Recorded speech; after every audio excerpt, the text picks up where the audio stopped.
নমস্কার। আজকের কবিতা আমার ভারত। কলমে আবুল হাসেম, পাঠে আমি অন্তরা রায়চৌধুরী।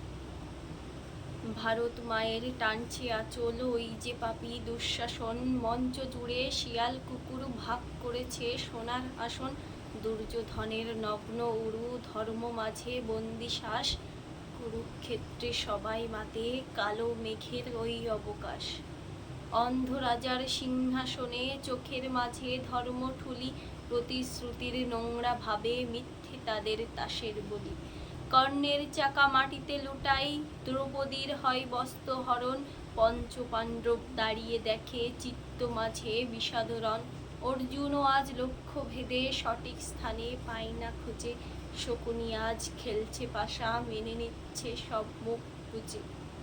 কৃষ্ণ আপন শান্তিতে আজ বাঁশির সুরে বৃন্দাবনে, আজকের ভারত কাঁদছে বসে মহাভারতের যুদ্ধরণে।